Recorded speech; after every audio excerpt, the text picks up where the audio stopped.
This is Darius from therabbitpad.com, and in this video, I'm going to show you a trick to quickly duplicate images in Google Slides.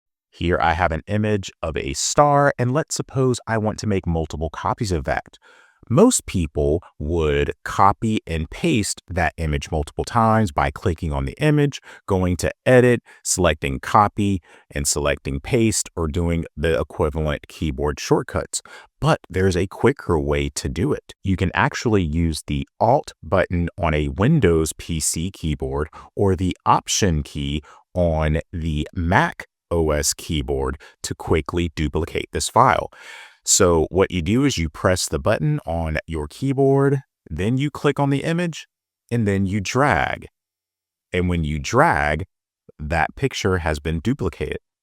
So again, on a Windows PC, that would be the Alt button, and on a Mac, it would be the Option button. And you can do that as many times as you want, creating an infinite amount of duplicates.